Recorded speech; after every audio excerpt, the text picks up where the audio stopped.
We're going to start off with one who actually made the college football playoff last year, the first ever 12-team playoff, and that's the Tennessee Volunteers. They are tied for the 10th best odds to win the SEC at 24-1. Their win total is set at 8.5. But if you think about just like the offseason they've had, right? They went to Columbus, riding on a high. Ohio State was coming off a loss against Michigan, and they just got pummeled. And then their quarterback, whether you like him or not, whether you think he was good or not, he was still their starting quarterback. He was going to be the second year in the system. He's gone. And, sounds like he was maybe a little bit of a problem there, a little bit of an issue, and they're kind of glad, to get rid of him, focus on the play on the field. So from a schedule perspective, though, they get UGA at home, third week of the season too, right? So it's a fresh Georgia team. Gunnar Stockton, obviously he played at the end of last year, but it's going to be his third start. It's on the road in Knoxville. That's going to be tough. That's tough for anybody to win. And that's Knoxville. His first road start, right? Yeah. Yeah. And I don't know if people realize, but the home road dichotomy for Tennessee is unbelievable. Like they're just, if you go back and look at it, all their losses over the last few years, they're pretty much all on the road. Tennessee has lost one home game in the last 3 years.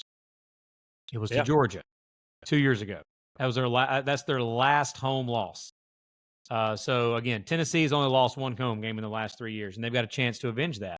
Yeah. And Gunnar Stockton, dude, imagine your first road game at night too. At night.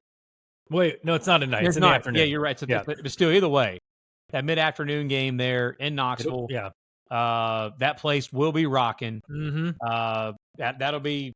I can't wait for that one, man, to see Gunnar Stockton's first road game at Tennessee against Wisconsin. Again, Tennessee's going to have a solid defense again. Yes, we'll talk about that here in a second. They're going to have a solid defense, but if they can get that Georgia game at home somehow, they're still going to be underdogs in that game. But if they can get that game at home, win the games that they should on their schedule, against Syracuse to open up the season, they've got winnable road games in the SEC at Mississippi State and Kentucky.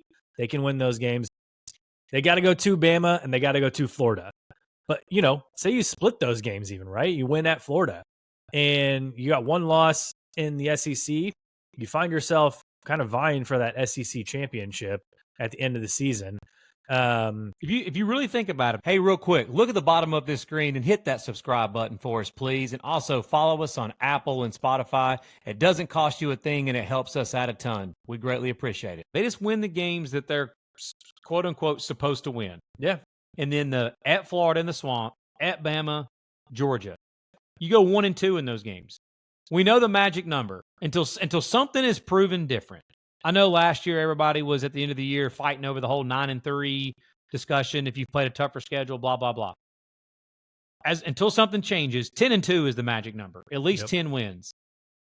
And for Tennessee to get to 10-2, to win the games you're favored in, and then go 1-2 in the Georgia, Florida, and Alabama game. Those 3 games. And you're possibly sitting there looking at a chance for the playoff bid. Yeah. Big question is, are they going to rally around the new quarterback, whether it's Merklinger, Aguilar? I mean, and will they be better without Nico? Like some people actually think they're going to be better on offense without Nico, and they're going to have a quarterback who is going to be a little more accurate on those deep passes. Dude, did you know talk about their defense? Like their defense is still going to be solid. Oh, the defense is going to be really solid. They lost some pieces up front, but they had like Cole Kubelik talked about this here recently. They came in waves last year on that D line. They were the deepest, the most depth for a defensive line last year of anybody in the country. I'm not saying they were the best defensive line. They were a really good D line, and they bring back a lot of the solid pieces there. But did you know? I went back and looked at this. Ever since Josh Heupel's been a head coach, the least productive quarterback he's ever had was Nico last year. By the numbers. The least productive quarterback he's ever had. I believe it. Yeah. I mean, the touchdowns, the interceptions, the actual yards passing, the completion percentage, efficiency, all of the stuff that you look at for quarterbacks.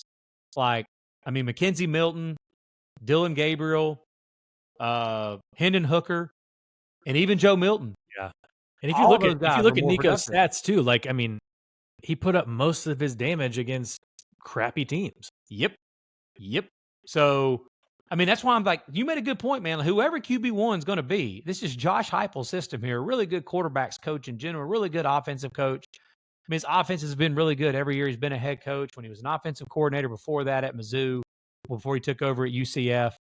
I mean, I just think that if it's Aguilar or Merkling or whoever it is between those two, do we really think they can't put up the same type of production at least that Nico did last year? Yeah. I mean, the production they're going to have to replace is not Nico. It's Dylan Sampson. Yeah. In that run game. I mean, the best run game in the SEC last year. So that's where they're going to have to replace. Now, they lost a couple offensive linemen too. So whoever it is going to be QB1, like that's where they need to figure it out as far as running back Peyton Lewis or Deshaun Bishop. Probably a 1-2 punch there. Again, you don't. Neither one of those guys have to be Dylan Sampson. Both of those guys combined could try to put up at least some of the production, if not all the production combined that he had last year. Running back by committee instead of one dude just tearing it up. But yeah, man, I mean, the schedule does set up nice for Tennessee. And if they can just get solid play out of the quarterback, you got to like what they've got on the defensive side of the ball. And you got to trust Heupel that he's going to be able to call it good enough on offense where they're going to be able to score enough points to where that defense can just still hold team. I mean, the schedule, you hit the nail on the head, man. The schedule is what sets up nice for this Tennessee team. Yeah. And you gotta hope that if you make that CFP, that your quarterback's not going to try to hold you hostage for a new deal.